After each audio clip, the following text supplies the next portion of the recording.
It was the sound of gravel crushed slowly under tire foot, and weight of grief that stirred him from the hedges. The dog was thin, not starved, not sick, but the kind of thin that clung to the body of a creature who had learned not to expect. Too much dust coated the folds of his legs. A patch of dried mud flaked off his shoulder as he stood, and his ears twitched with the soft rumble of distant engines. Across the narrow road, just beyond the iron gate, a hearse crept forward under the shade of jacaranda trees already dropping their late summer blossoms. Purple petals drifted like ash, quiet as snow, settling on shoulders and hoods in the polished black roof of the car.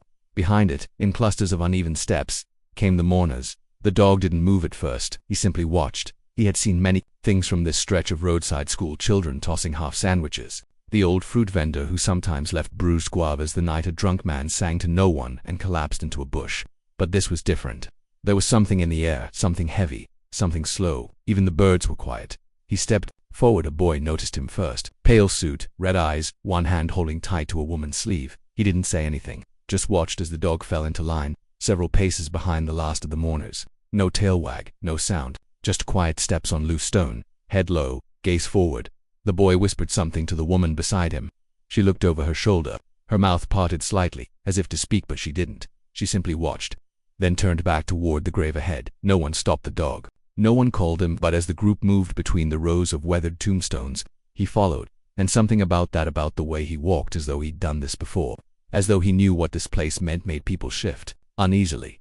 The priest paused as he approached the mound of fresh-turned earth. The casket gleamed like still water in the afternoon light. Cicadas whirred softly in the dry hedges beyond, and the dog sat not at the back, not by the trees. He walked quiet and deliberate, all the way to the front, to the edge of the grave, and sat. An older man adjusted his glasses. Someone coughed. A few turned, glancing to see if he belonged to anyone. If a leash trailed behind him or a collar held a name, but there was nothing. The priest resumed his words. They were smooth, practiced, something about light, about rest, about returning. But his eyes flicked once, then again, to the dog. When the casket was lowered, the dog did not flinch. His ears did not twitch. He did not look away. One paw shifted, barely. That was all. A woman at the edge of the group clutched her handbag tighter. Her knuckles had gone white. She turned to the man beside her and murmured, "Why is he here?" But the man didn't answer. He was watching. As the first shovelful of earth hit the wood with a hollow sound, the dog rose, and what he did then made every single mourner fall silent, not out of fear, but from something more ancient, something that stirred behind the ribs, where words no longer reach. He placed one paw into the loose soil, then, gently, the other. He stepped into the grave, but not onto the casket, not over it. He stood at the side, just inside the pit, and looked down as though searching. His head tilted slightly. Then he lay down very slowly, very still. Someone gasped. The priest froze mid-sentence, and for a moment no one knew what to do. The gravedigger, standing nearby with hands calloused and dirt under every nail, stared at the animal as if he was staring at something from another time, something older than the funeral itself. The dog did not move. His side rose and fell, slow and steady. His eyes stayed open. A breeze rustled the dry leaves. Somewhere far off, a bell rang faint, like memory. And then, with no warning, he began to dig. He began to dig, not with desperation, not like a dog chasing scent or unearthing a buried bone. His movements were slow, purposeful, as if the act itself was a ritual. A scoop of earth, a pause, another scoop. His paw landed softly, gently, as if he knew the depth of what lay beneath. The mourners stood frozen. A few shifted uncomfortably, uncertain whether to intervene or simply let the moment pass. No one moved, not even the gravedigger, whose shovel had slipped from his fingers into the grass. It landed with a muted thud. The priest cleared his throat, but no words came. Above them, clouds had begun to gather. Not storm clouds, not yet, just the kind that thickened the light, dulled the warmth, made colors fade into themselves. The jacarandas stopped shedding petals. The stillness was different now. The woman with a tight-gripped handbag took a step forward. Her heels clicked softly against a stone path. "It's wrong," she murmured, mostly to herself, but her voice had cracked, as if memory had brushed up against it. The dog kept digging. Dirt scattered along the rim of the grave. Not much. He wasn't trying to unearth. He was doing something else entirely. Making a space, perhaps, or marking something known only to him.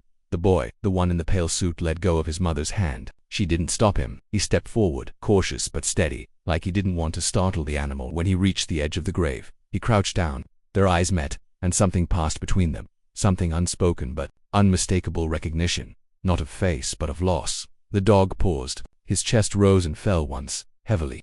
Then he sat back, ears still alert, muzzle flecked with soil. His gaze never left the coffin. The priest tried again, his voice quieter this time. "Perhaps we should allow it for now." The gravedigger nodded, silently. He rubbed a hand across his forehead, leaving a faint smudge of dirt behind. He looked not at the dog, but at the grave itself, as if it now held more than just a body. Behind them, a soft sound rose, a shuffle of movement. Two men in dark jackets, who had stood apart the whole time, exchanged glances. One of them leaned toward the other. "It's the same dog," he said under his breath. "The same one from the warehouse last winter." The other man frowned. "You sure same eyes, same limp on the right?" The second man looked again. The dog's right shoulder trembled slightly, but he held still. The man said nothing, but he didn't look away. The digging had stopped, but the air had changed. There was weight in the silence now. The kind that presses behind the ribs, that makes even breathing feel intrusive. And then, without warning, the dog stood. He stepped out of the grave, moved past the boy, walked directly to the woman with the handbag, the one who had spoken first, and sat at her feet. She froze. Something passed across her face, not recognition, exactly.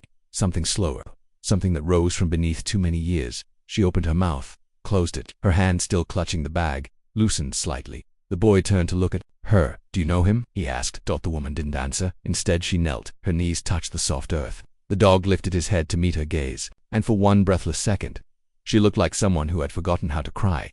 "He shouldn't be here," she said softly, but her voice held no conviction. It was as though she was saying it not to the dog, or the boy, or the priest, but to someone long gone above them. A single petal drifted from the jacaranda and landed on the dog's back. He didn't shake it off. A low wind began to stir the trees again, this time with a hush-like whispered memory.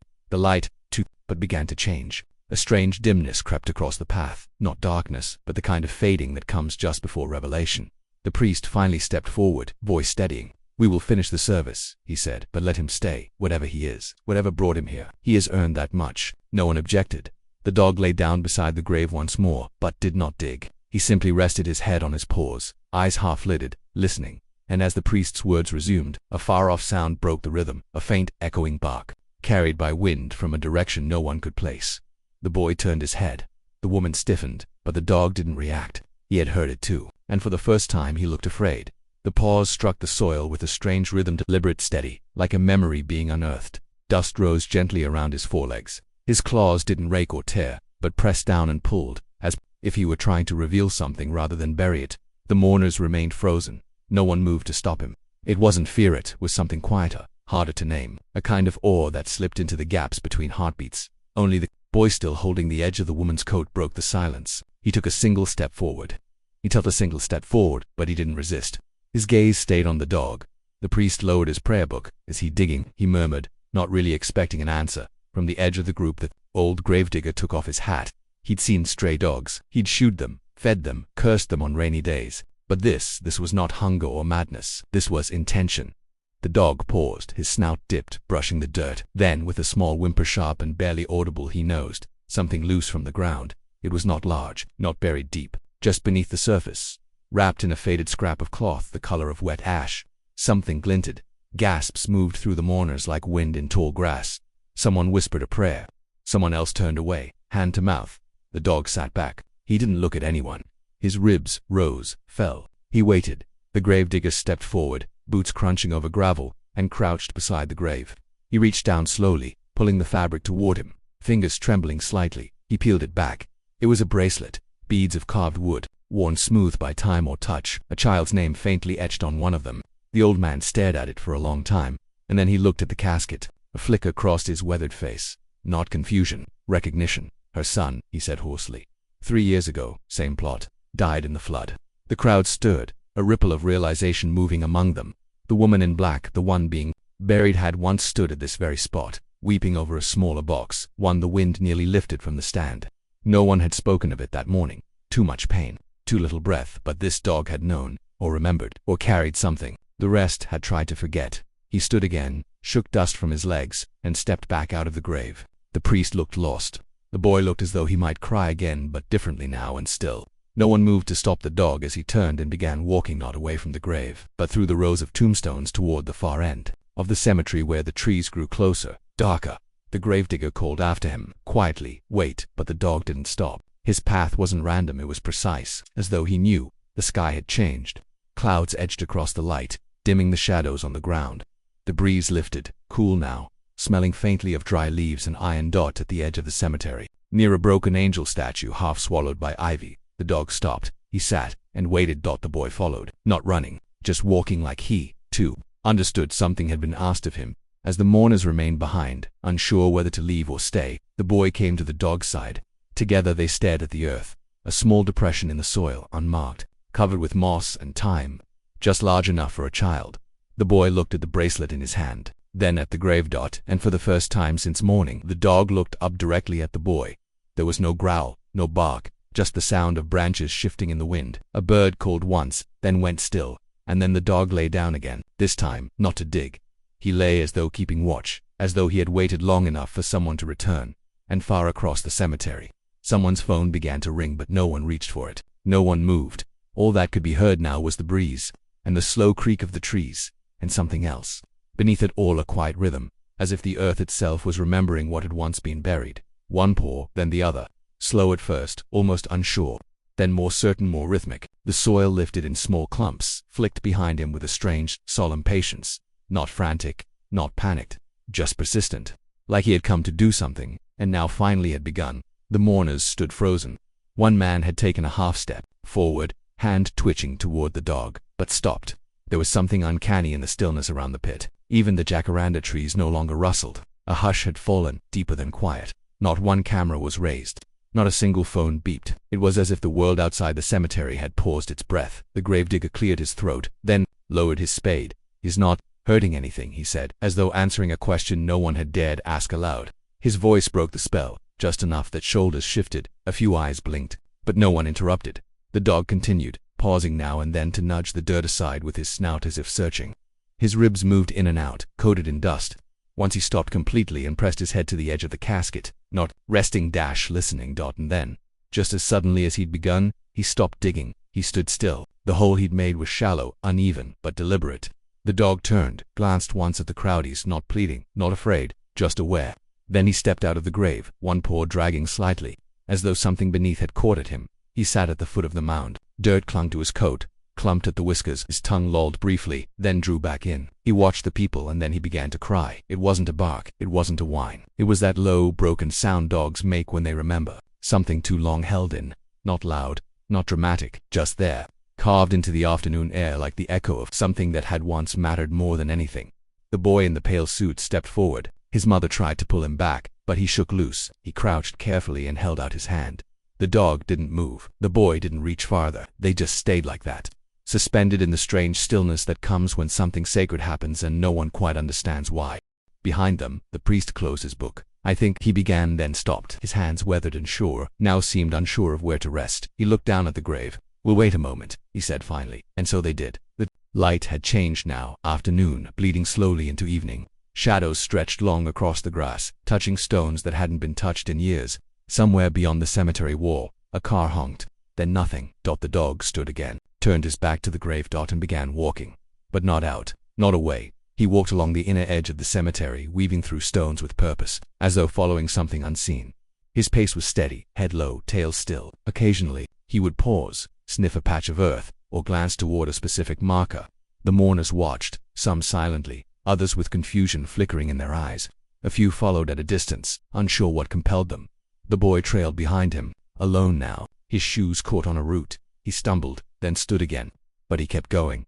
The dog stopped near the far side of the grounds, at an old grave weathered, with a crooked wooden cross and no name legible on its surface. Just initials, barely carved, moss-crusted the base. The stone angel behind it leaned at an awkward angle, wings chipped. The dog sat again. The boy reached him, and this time the dog turned toward him. His eyes, dark, too old for his face, met the boy's, and then, with a slowness that felt like memory, he leaned his weight against the child's leg. The boy knelt, wrapped his arms around the dog's neck. A woman in the back murmured something. The gravedigger whispered, "I've seen him here before," but no one answered. The priest approached at last, his shoes silent on the dry grass. He stood a few feet away, gaze flicking between the boy and the dog. Then he looked down at the grave and paused. There was something else, a shape, half buried in the weeds beside the stone, something weathered and blue. He knelt, brushing the grass aside. It was a collar frayed with a rusted tag. The letters were faint, but there was enough. A single name, then a second line. A date that matched another, a date that did not belong to today. The priest's hand trembled slightly as he turned the tag over. He didn't speak. The boy was watching him now, the dog too, and somewhere in the silence the wind began to rise, again soft like breath returning to lungs. The priest stood, collar tag still in hand, Fingers closed gently around the rusted metal as if it might shatter if pressed too hard. His eyes lifted once more to the boy kneeling beside the dog, then to the headstone behind them, tilted half swallowed by the creeping years. He said nothing. A breeze passed low across the grass, bending the last of the jacaranda petals. One brushed the boy's shoulder, clung there for a moment, then fell to the soil. The dog shifted slightly but didn't move away.